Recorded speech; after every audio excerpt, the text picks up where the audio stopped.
Boa noite, sejam todos bem-vindos. Estamos iniciando mais uma semana, mais um dia de transmissão ao vivo. Hoje a palestra ela vai ser com o nosso amigo do Seara de Luz, o Eduardo Borges, que já está aqui aguardando. Então eu vou começar dando alguns recados enquanto o pessoal vai chegando. A gente vai conversando, vamos dando alguns avisos. O atendimento fraterno, ele continua sendo feito, ele está sendo feito por telefone. Então, quem quiser está tendo uma conversa que vai te dar um auxílio, uma ideia, um direcionamento espiritual, basta que você envie o seu nome e o telefone para o e-mail contato@cedivinomestre.org, que assim que for possível, um atendente fraterno irá entrar em contato. Esse contato ele não é imediato assim que você envia o e-mail. Então precisa ter um pouquinho de paciência, aguardar um tempo, porque certamente o atendente vai entrar em contato, tá bom? Lembrando também da campanha Acolha uma Família.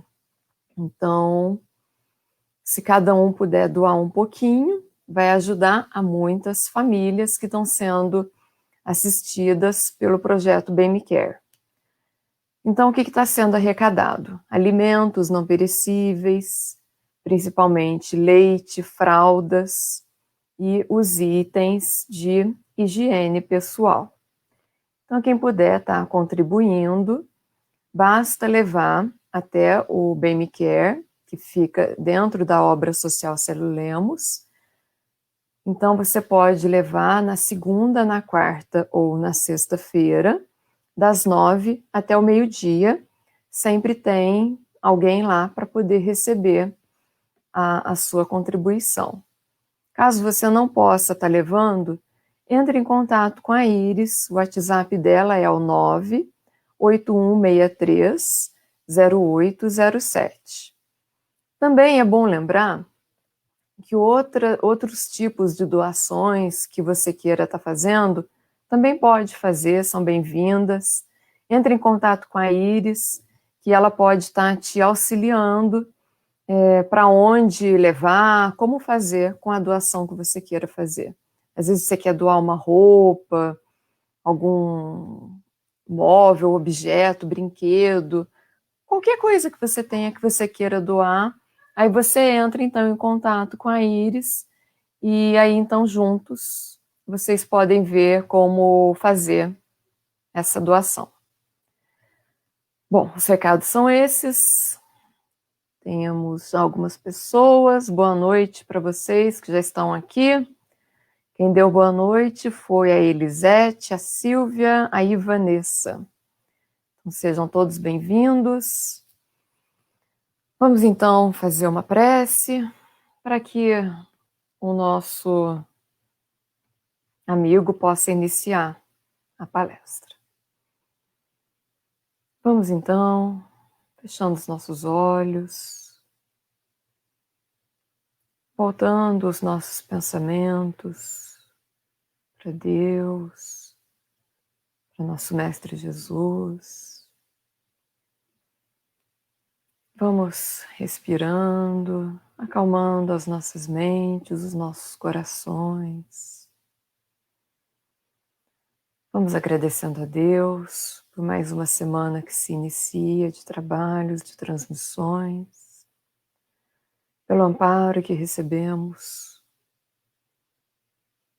Vamos agradecendo por nós estarmos de pé, confiantes, a cada dia. Vamos agradecendo tantos e tantos motivos. E vamos pedindo a Deus que olhe por nós, que nos envie o auxílio, que os mestres, os espíritos amigos, possam nos auxiliar na nossa caminhada, que nós consigamos nos perdoar pelos nossos equívocos, que aqueles a quem nós fizemos o mal, de forma consciente ou inconsciente, que possam receber o nosso pedido de perdão, que nós tenhamos oportunidades de reparar os nossos equívocos no caminho do amor. Que a cada dia possamos ir tomando consciência de quem somos, do que é certo, do que é errado, para que a cada dia possamos viver melhor, contribuir com o nosso planeta, com a nossa sociedade, com a nossa família. Que a paz e que o amor de Deus esteja conosco. Que assim seja. Então, convidar. Boa noite, seja bem-vindo. Boa noite a todos. Então, para a gente é um prazer ter o senhor aqui de novo hoje e estamos prontos para poder te ouvir. É com o senhor, então. Muito obrigada. Obrigado, Carolina. Obrigado pela oportunidade, né, que o Divino Mestre me deu. O processo, né, da conquista da consciência, ele é bastante bem descrito por Joana de Ângeles. Então, esse trabalho é bastante baseado em 3 obras de Joana. Nós vamos percorrer aqui. Nós também apresentamos aqui um material que eu tirei de O Problema do Ser, do Destino e da Dor, de Leon Denis. Muito bem. Então, assim, primeiro, né, assim, um pequeno entendimento sobre o processo, sobre qual o valor que a questão da aquisição da consciência tem. Essa imagem que eu tirei da internet, ela nos remete Seu Eduardo, Oi. O senhor precisa compartilhar de novo comigo o arquivo, porque saiu. Colocando aí, eu coloco na tela.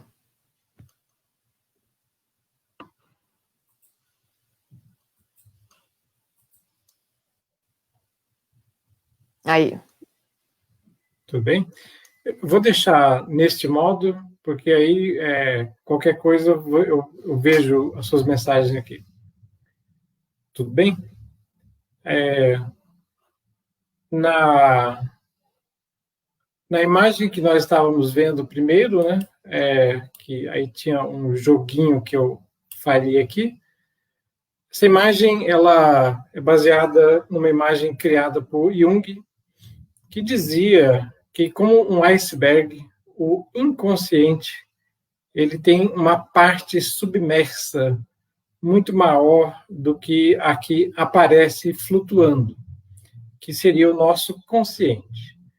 Então, de todo o nosso conteúdo consciente e inconsciente, a parte inconsciente é muito maior. E a grande questão, né, que ainda nos perturba é que ele, inconsciente, nos afeta poderosamente no nosso modo de nos comportar, no nosso modo de sentir, no nosso modo de ser. Então, o processo de conquista dessa consciência, que é, pouco a pouco, se apoderar dos conteúdos do inconsciente, ele, de fato, é muito valioso. E a gente traz uma frase que vocês certamente conhecem, que Allan Kardec, quando pergunta aos espíritos onde estaria escrita a lei de Deus, eles respondem que está na consciência. Então, todo o conteúdo da lei divina está em cada um de nós, em cada uma de nossas consciências, né? Então, é uma das coisas que nos fazem iguais uns aos outros perante Deus. Cada um temos uma partícula divina que é o que está escrito em nossas consciências. Então, cabe a nós entender, procurar entender o que a lei divina demanda de nós mesmos. E essa outra, que vocês também certamente se recordam, que é de Jesus. Conhecereis a verdade e a verdade vos libertará. Joana, em a psicologia, o Evangelho e a psicologia, à luz da psicologia profunda, nos remetendo a essa passagem de Jesus, ela esclarece que a verdade que Jesus se referia é a verdade sobre nós mesmos. Então, provavelmente Carol, bem pensando sobre o tema, né, ela falou sobre conhecer a nós mesmos. Mas, de fato, é conhecer a verdade sobre nós mesmos. E, às vezes, isso não é de uma compreensão imediata, porque, como assim, né, a verdade sobre nós mesmos? Mas o grande ponto é que nós nos disfarçamos habilmente, muitas vezes, de nós mesmos. Então, o processo de entendimento sobre quem somos, às vezes, ele nos é penoso e, na medida que eu entendo essa verdade sobre quem nós somos, certamente nós vamos nos libertando, né, das dificuldades que provocamos. Nós vamos, então, conquistando esse processo de libertação. Nós sempre estaremos escravizados, portanto, não livres, quando nos vemos presos aos nossos vícios, quando nos vemos dependentes dos hábitos negativos que criamos a nós mesmos. E aí a gente faz uma lembrança, né, assim, a questão sobre a verdade. Essa representação, né, assim, que eu encontrei também da internet, ela nos remete às máscaras do teatro grego.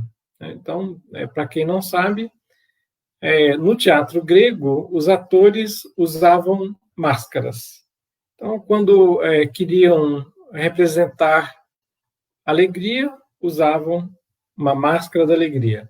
Quando queriam representar tristeza, dor e angústia, a máscara própria da tristeza, da dor, da angústia. E é muito interessante, né? Assim, eu tenho certeza que não se trata de coincidência, que quando os pais da psicanálise apresentaram o termo personalidade, a palavra persona, que é oriunda do grego, ela significa exatamente essas máscaras do teatro. Então, nós usamos habilmente essas máscaras. E de tal modo nos disfarçamos que, às vezes, nos disfarçamos de nós mesmos. Então, há comportamentos que nós, às vezes, nos surpreendemos conosco mesmo de adotar esse ou aquele comportamento. Às vezes, absolutamente em oposição às nossas crenças vigentes na atual existência. Então, a gente fala sobre isso para fazer sentido, né? Assim, como assim, né, conquistar a consciência? Como assim conhecer a verdade sobre nós mesmos? E aí, Joana vai nos brindar com alguns conceitos aqui desse livro, Tesouros Libertadores. falando sobre as más inclinações, né? O comportamento humano. É natural que assim suceda, se referindo ao comportamento humano, tendo em vista os arquivos ancestrais das experiências passadas impressas no inconsciente do espírito imortal, nos quais ainda se encontram predominantes os instintos primários que o levam a cometer equívocos lamentáveis, mesmo quando se encontra equipado de bons sentimentos e de conhecimentos em torno da responsabilidade perante a consciência. Então, o que ela está nos informando, né, aqui mais uma vez, é de que, de certa forma, nós somos herdeiros de nós mesmos. Nós somos resultado das nossas ações passadas.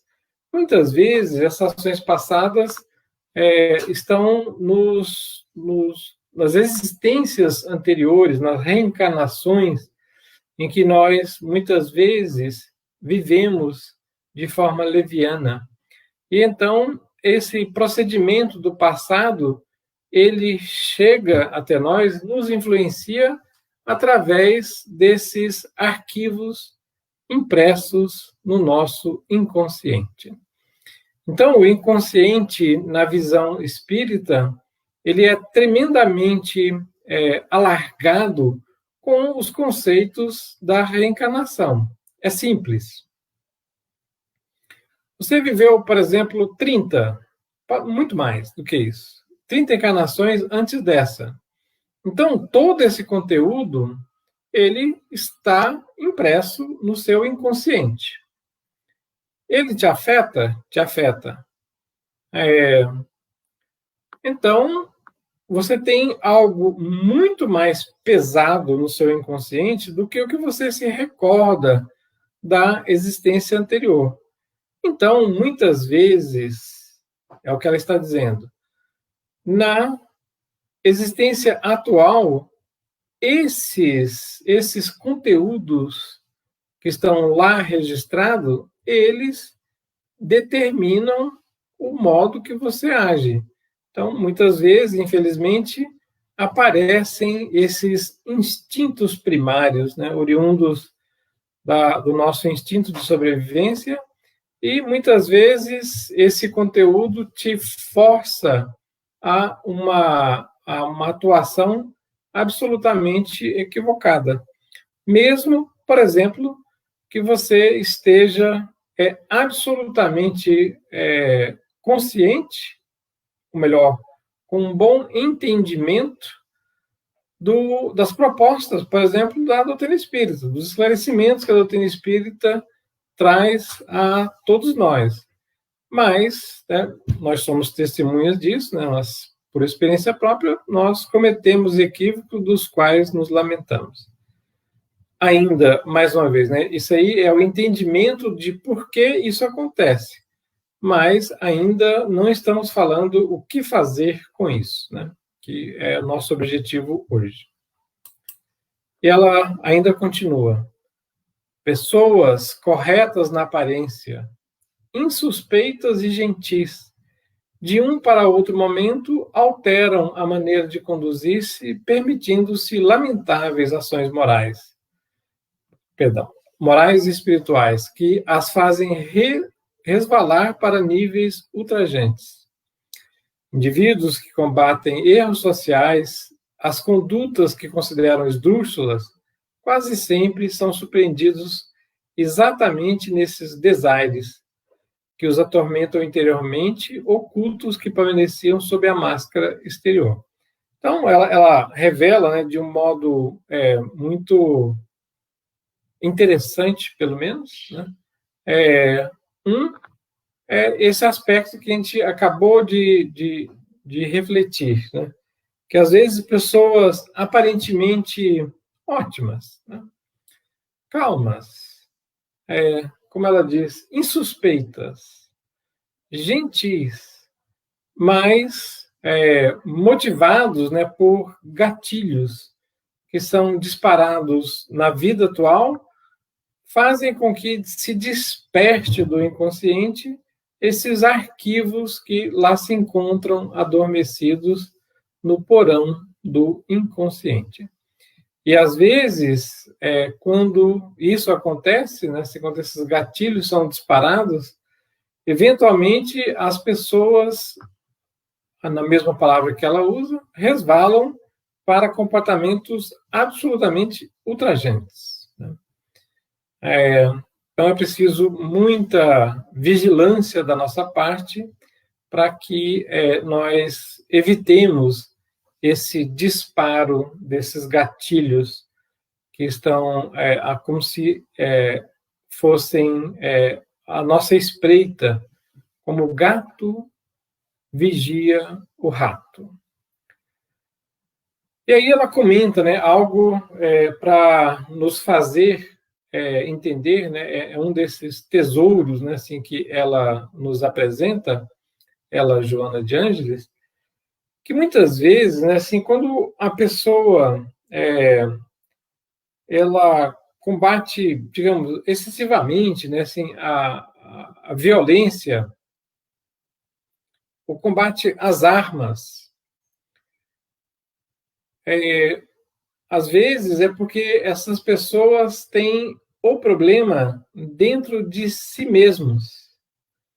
Então, ocultando-se sob essas máscaras, né, que a gente falou, né, como na apresentação do teatro grego, a pessoa, ela, de fato, ela combate um problema e ela é hábil em identificar o problema no outro, mas, de fato, esse problema está dentro de si mesmo, né? Um dos métodos, uma das características para a identificação da nossa própria sombra é esse, né? Quando você é muito hábil em encontrar certos defeitos no outro, é porque esse defeito está dentro de você. Então, você tem habilidade em reconhecê-lo. E, às vezes, essa pessoa, ela posa, né, de virtuoso, quando, na verdade, e cobra um comportamento virtuoso do outro, quando, na verdade, é uma pessoa com igual ou maior dificuldade do que aquele a quem ele cobra um dado comportamento. Então, é uma brincadeira, né, que às vezes a gente faz. Muito cuidado com a fofoca. Porque a fofoca, o problema dela não é tanto o que você revela do outro, é o que você revela sobre você mesmo. Então, cuidado, né? No mínimo para você se ocultar aí, né, no desvelar de dificuldades que você tem. E ela, Joana, né, num CD maravilhoso que o Divaldo Pereira Franco ele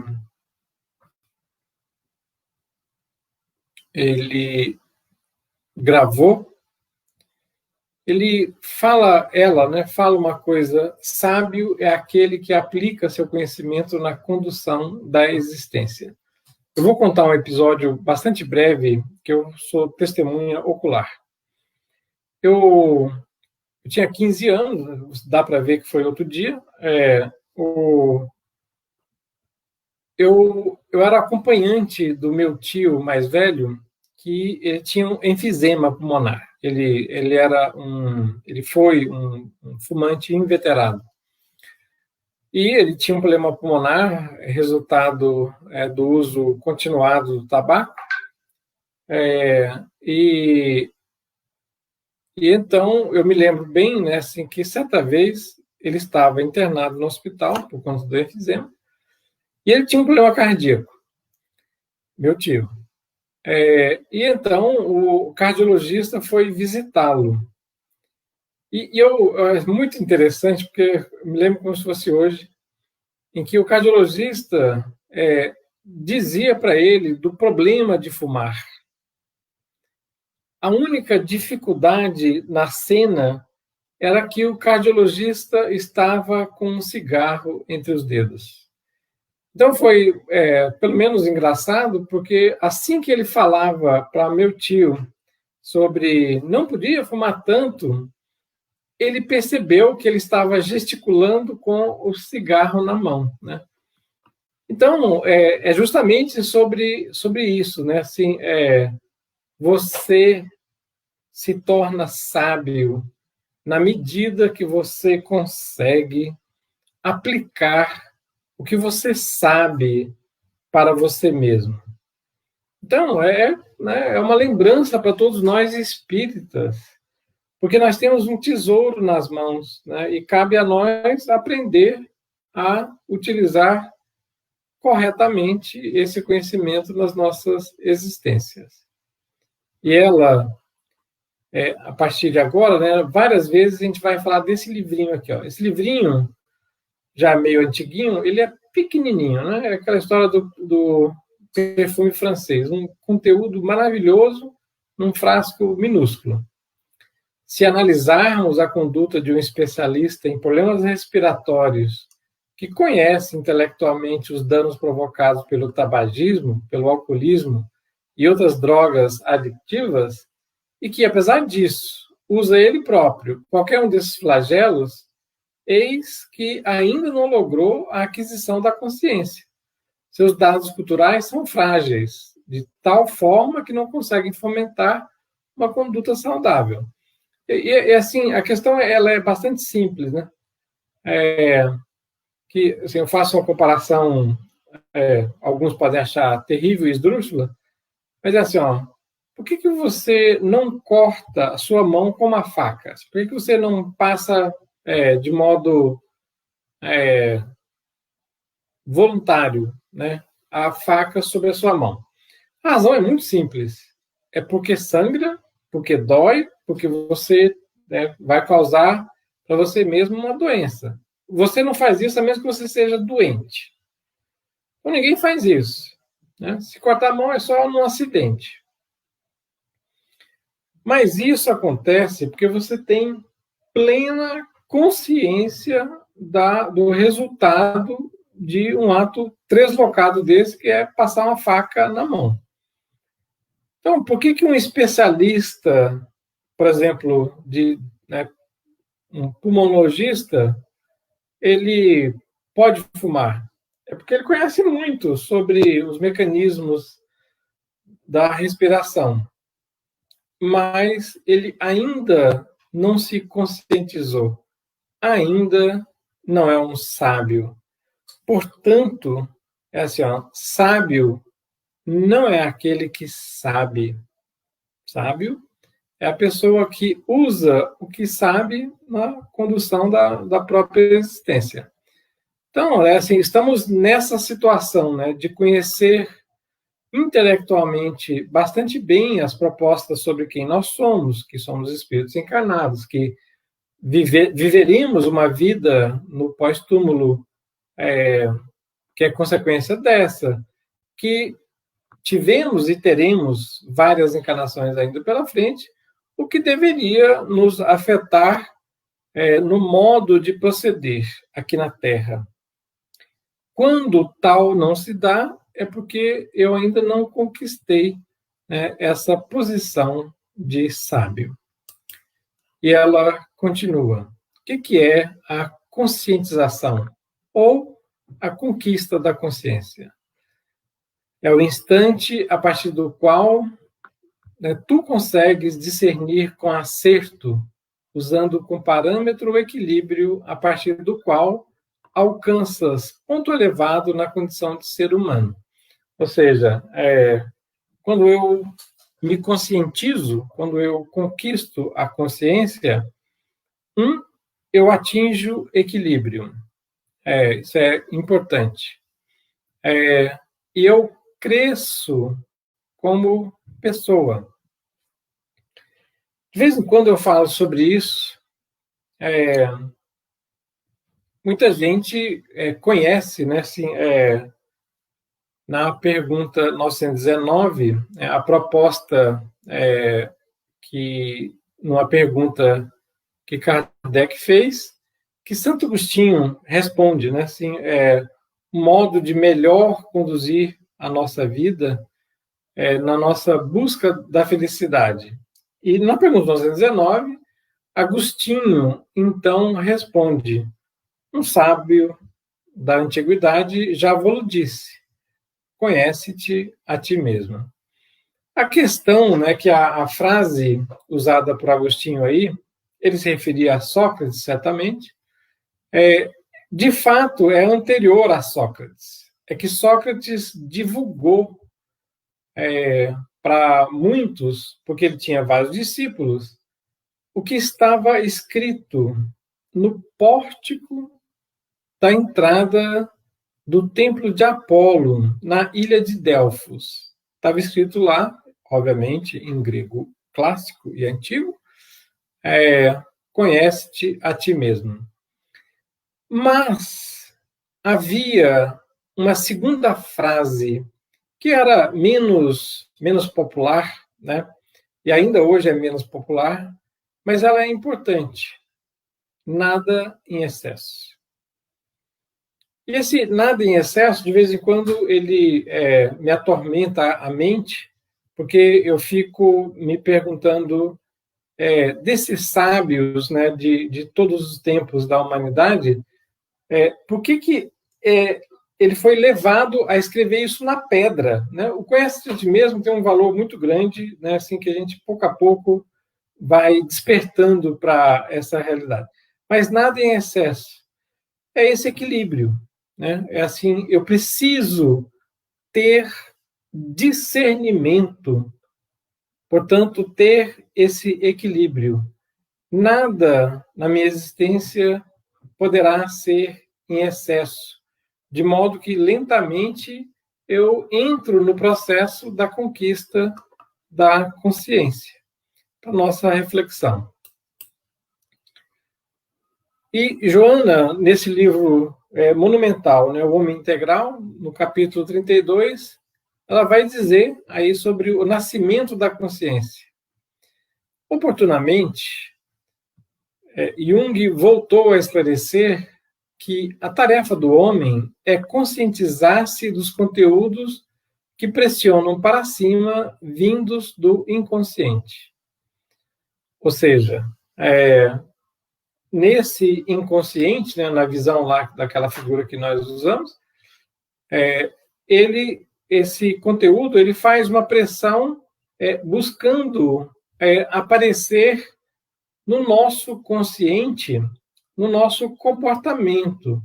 Então, a conscientização para Jung é exatamente o tomar conta desses conteúdos que estão teimando em aparecer, né?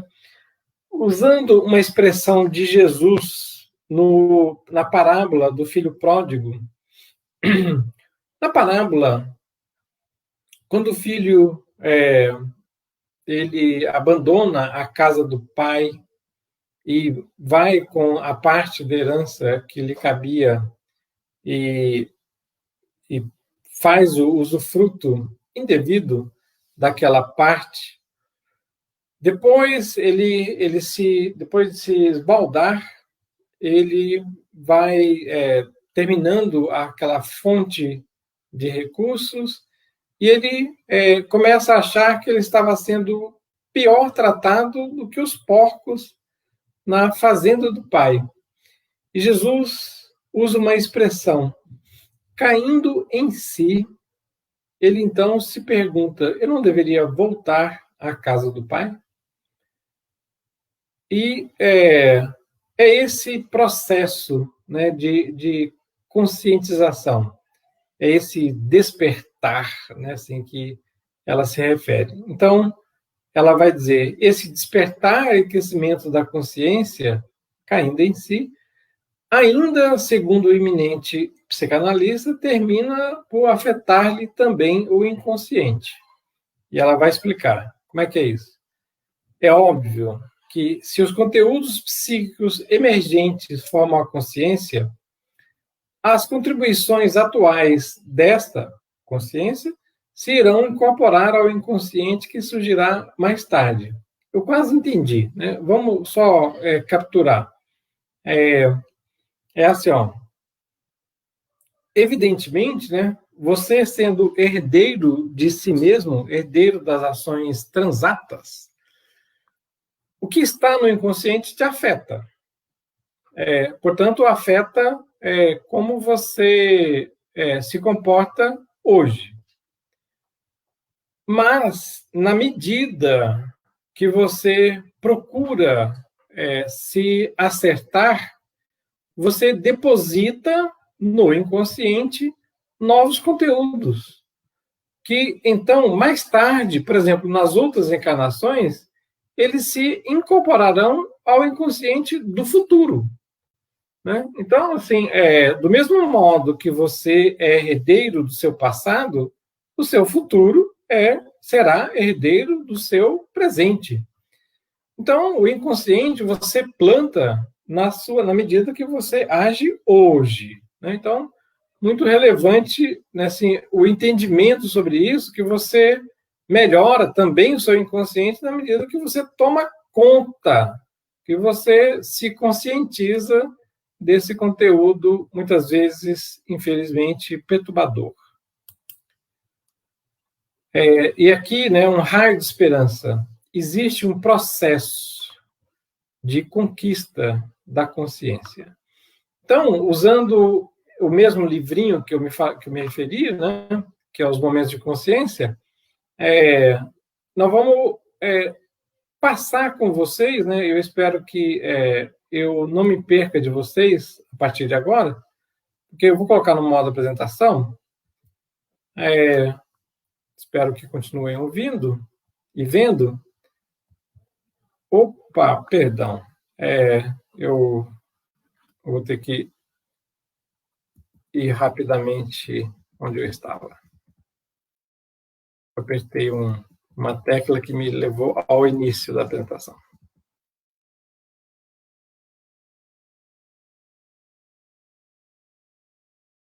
Muito bem.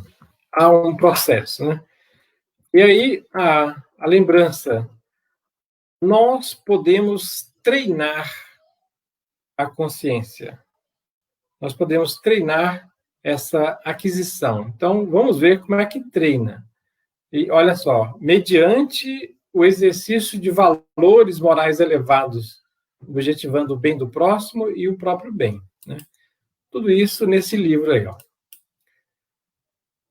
Portanto, a aquisição da consciência é desafio da vida, que merece exame, consideração e trabalho. Né? Importante, não vai conseguir imediatamente, né, esse processo de aquisição de consciência. Vai ter que trabalhar, vai ter que persistir. A palavra aqui é persistência. Aí vamos ver, né, assim, algumas regrinhas, né, assim, que ela nos recomenda nesse processo de busca da consciência. Primeiro, muito interessante, administra os teus conflitos. Conflito psicológico é inerente à natureza humana e todos os sofrem. Eu examinava com um amigo, outro dia, um texto de Paulo de Tarso, em que ele dizia, mais ou menos, né? Paulo tem uma passagem muito bela, que ele reconhecia que ele tinha um espinho na carne. E ele, então, diz que uma coisa, ele diz, eu não entendo, porque o que eu preciso fazer, eu não faço. E o que eu não posso fazer, isso eu faço. E, assim, a reflexão bastante breve, né, que a gente precisa fazer, isso era Paulo de Tarso, porque ele já escrevia, né, assim, isso está numa das suas epístolas. Então, ele tinha esse conflito. Mas o fato dele ter esse conflito não impediu, né, que ele fosse o paladino do Evangelho. Nós devemos, sem dúvida, a Paulo o fato de nos debruçarmos sobre os conceitos de Jesus, porque não fosse Paulo, o cristianismo teria murchado na Judéia, seria mais uma doutrina pouco conhecida, lá de uma terra ignorada. Então, ele tinha conflitos, mas ele administrou bem, né? E é muito interessante que, perto do fim da vida, ele tem duas frases memoráveis, para que nós também pensemos. Já não sou eu quem vivo, mas é o Cristo que vive em mim. E outra maravilhosa, combati o bom combate. Ou seja, trabalhou justamente até o fim, né? Paulo é esse trabalhador do Cristo resiliente, a quem nós tanto admiramos e amamos. Mas era uma pessoa portadora de conflitos, né? Assim, eu trago o exemplo de Paulo, e até me emociono lembrando dos exemplos dele, porque ele também tinha conflitos, né? Então, puxa vida, se Paulo tinha, eu posso ter. Mas a questão é não deixar se atormentar pelos conflitos, nem muito menos deixar que esses conflitos impeçam que você haja. Mas ela continua. Evita eleger homens modelos para seguires. Eles também são vulneráveis às injunções que experimentas e, às vezes, comprometem-se, o que de maneira alguma deve constituir desestímulo. Ou seja, muitas vezes, né, se nós admiramos certas pessoas, mas são pessoas frágeis.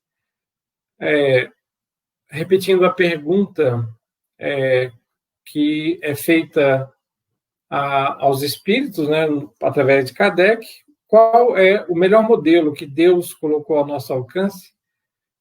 A resposta é uma palavra, é Jesus. Né? Não precisa muito mais do que isso. Nós já temos um modelo para seguir, porque os modelos humanos são falíveis. Temos que tomar consciência disso.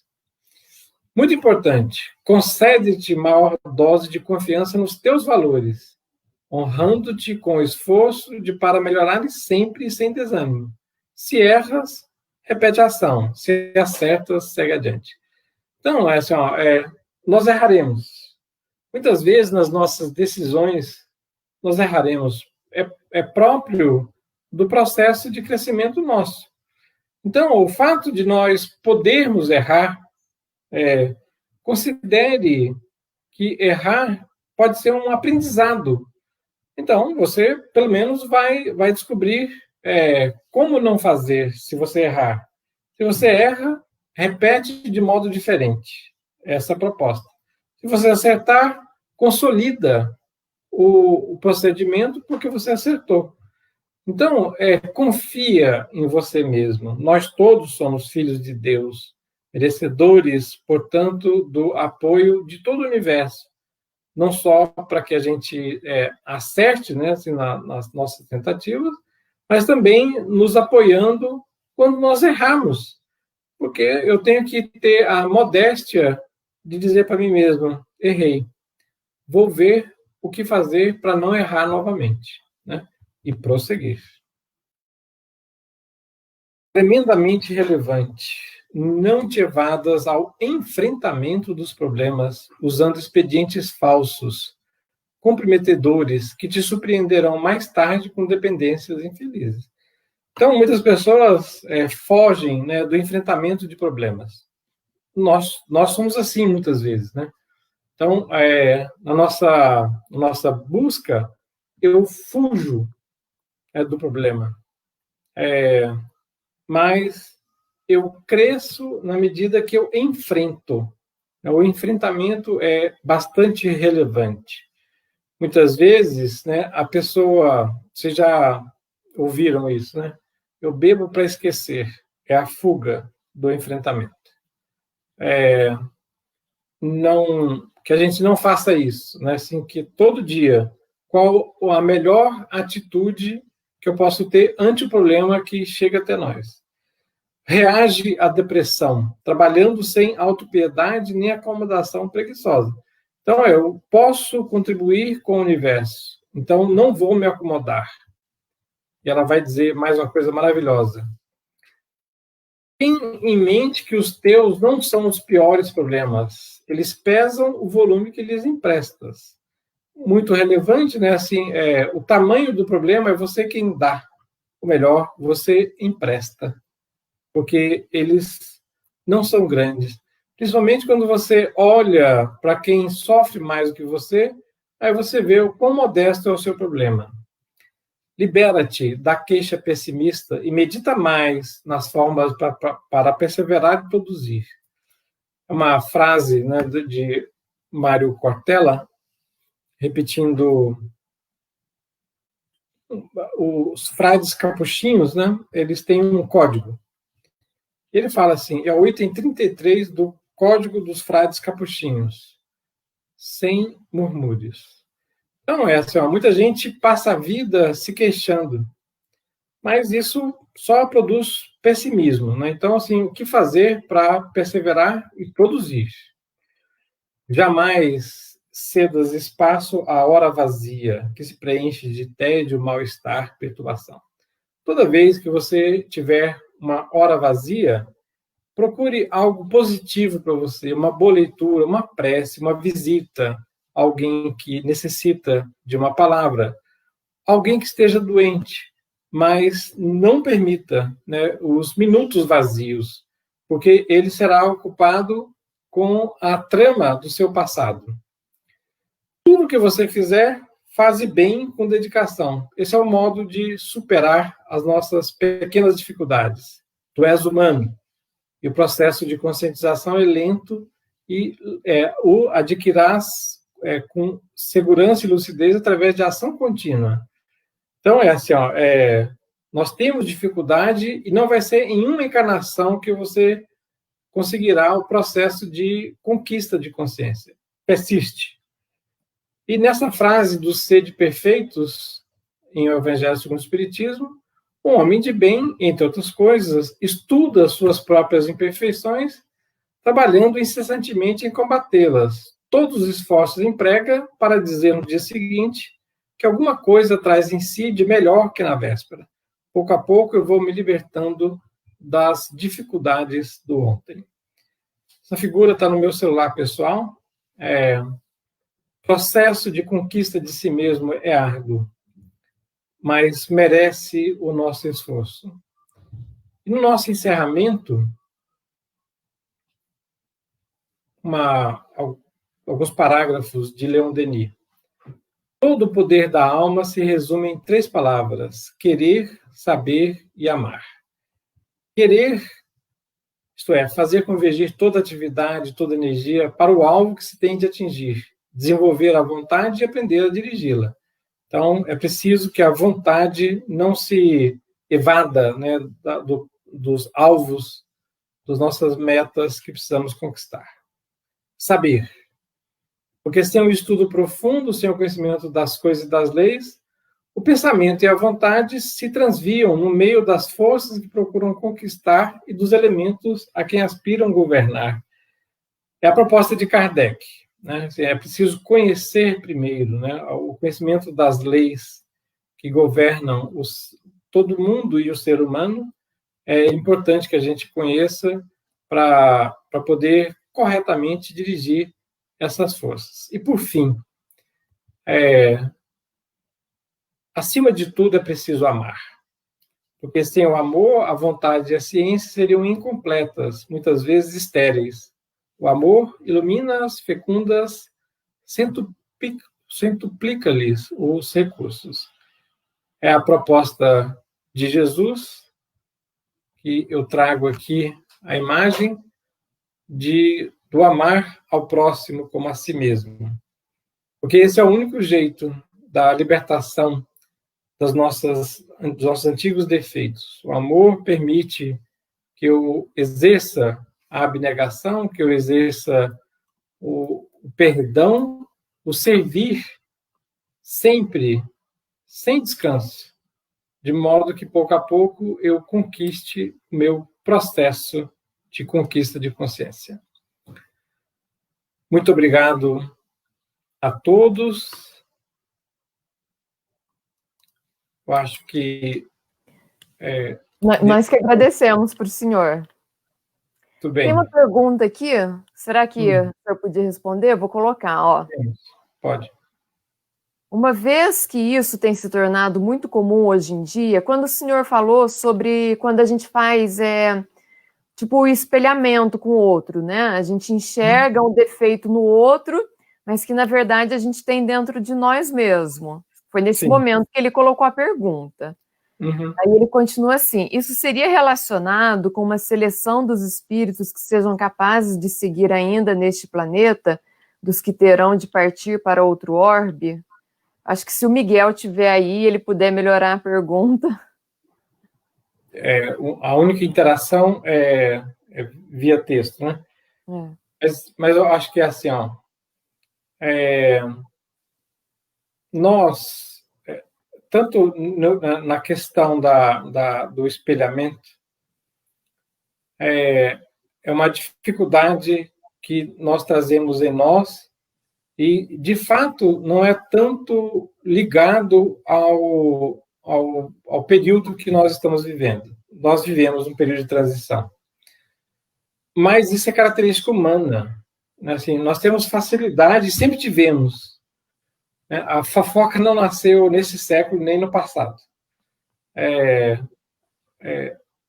Mas é a identificação de si mesmo no outro. Então, é uma característica da fragilidade psicológica humana. Então, certamente, né, essa fragilidade ela tem que ser superada. Acho que é relevante a gente dizer que o nosso processo de conscientização ele permite que a gente se liberte dessas dificuldades do antes, permite que eu procure a minha própria felicidade e, por fim, permite que eu permaneça nesse planeta, porque, de fato, né, se espera que haja alguma espécie de seleção. Certamente, através dos processos normais da reencarnação e encarnação, mas teremos alguma seleção. E com isso, sabendo que o reino de Deus na Terra começa em cada um de nossos corações, cabe a cada um construir, né, esse reino de Deus em nós. Aqui, ele colocou. Se esse processo atual de se esconder e apontar os erros dos outros, e na atualidade as máscaras caindo, não seria a aceleração desse processo de seleção entre os espíritos que têm a evolução dos que acham que tem? É muito bom isso aí que ele falou, né? Dunning-Kruger. Assim, ó, de fato, não se aceita mais a hipocrisia, falando de outro jeito, né? A hipocrisia menos e menos acha espaço para ter lugar, né, para se manifestar. Então, as nossas dificuldades, as nossas máscaras estão caindo, revelando as nossas dificuldades. Mas entender a nossa dificuldade é parte do processo de resolvê-la. Então, uma das questões relevantes no conhecer-se é admitir que você tem a dificuldade. Então, talvez o primeiro passo, né? O encontro com a sombra, a iluminação interior, é isso. Você aceita que tem a dificuldade e trabalha para superá-la. Isso faz da vida uma experiência interessante. Não há um problema em reconhecer, bom, eu sou bastante orgulhoso, ou, sei lá, né, qualquer outra bobagem, assim, né, desses desvios que nós temos. Mas quando você admite, você está no primeiro passo de conhecer, tem tal problema, o que eu faço com o problema agora? E então trabalho o problema no crescimento para ganhos de todos, né? Porque quando você melhora, todo o seu entorno também se melhora. Isso aí. Eu sempre falo, gosto de falar isso para minha filha, quando eu dou a aula no ESD, tudo, eu sempre falo para o pessoal, eu falo assim, ó, o primeiro passo nosso é a gente conseguir admitir, a gente ter, né, ter essa coragem de olhar para nós e falar assim, olha, eu tenho essa dificuldade, mas é legal, como o Miguel colocou aqui, mas dentro de um processo de amor e não de punição gratuita, né? Então, a gente olhar e falar assim, realmente, eu tenho essa dificuldade, e também não é, né, pegar e falar assim, eu tenho e azar, não vou fazer nada. Não, eu tenho, mas eu vou trabalhando em cima dela, né, porque é assim que a gente vai crescer, vai caminhar, né. Super rápido, ele falou uma coisa muito interessante, o Miguel. E também é uma das propostas de Joana sobre libertação do sofrimento, né, que a gente falou outro dia, que é assim, é importante o olhar sobre o outro, o olhar amoroso, porque permite que eu identifique no outro as qualidades que ele também tem. O outro tem qualidades. Quando você identifica e expõe a qualidade do outro, o outro se vê valorizado e cresce na superação dos defeitos que ele tem. Quando você destaca o defeito do outro, você o esmaga muitas vezes, né? A personalidade frágil, ela pode não suportar. E então ela se encolhe, né? Se coloca dentro de uma concha de proteção. Muitas vezes não sabe como é que sai de lá. Então, Nossa, assim, tão bom o senhor falar isso.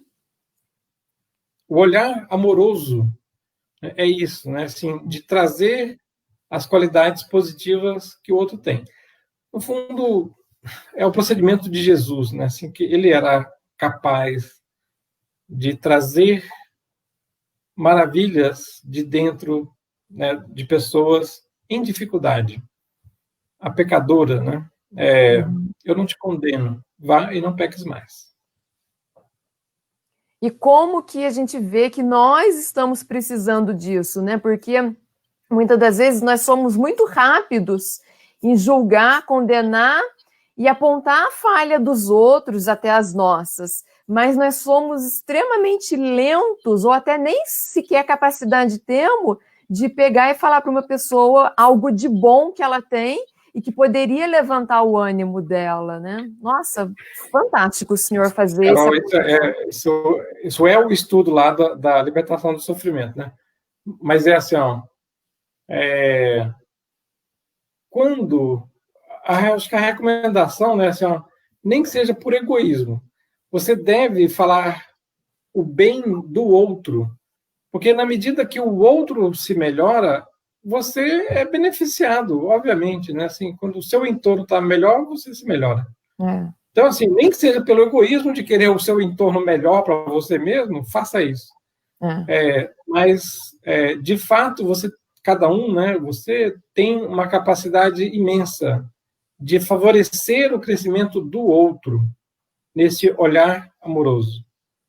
E lembrando, né, que quando nós temos a capacidade de enxergar no outro o que ele tem de bom, é porque a gente já teve uma ampliação da nossa consciência e nós já temos consciência também do que há de bom em nós. Tá perfeito. Porque eu só vou conseguir enxergar no outro aquilo que eu já tenho de conquista também, né? Muito bom o tema, viu? Muito obrigado, nós agradecemos. Estou vendo aqui pelos comentários, o pessoal gostou, acompanhou, conseguiu entender. E acredito que todo mundo sai com o coração mais leve. O senhor pode fazer a prece para nós? Assim. No convite à lembrança de Jesus, condutor maior, de todo o processo que nos leve a esse mundo melhor, que nós tanto sonhamos, nós diremos a Ele assim: Senhor, quiséramos ter a capacidade de agradecer tantas oportunidades de crescimento que Tu nos concedes a cada um de nós. Na tentativa de sermos gratos, quiséramos igualmente estender nosso olhar por todos aqueles que ainda padecem sem nenhum lenitivo, sem nenhum amparo material que seja por parte de nós mesmos. ousamos te pedir, ensina-nos mais uma vez o valor do amar ao nosso próximo. Que saibamos ser tuas mãos, teus braços, na extensão da semente que ilumina, na extensão dessa semente que também alimenta, que nos fortalece. Obrigado, Senhor, por esses momentos tão preciosos, pela inspiração amiga, de todos esses teus mensageiros. E te pedimos que tu permaneças conosco hoje e sempre. Que assim seja. Que assim seja. Bom, então nós estamos encerrando, agradecendo ao Eduardo Borges, que hoje nos brindou com esse tema tão maravilhoso.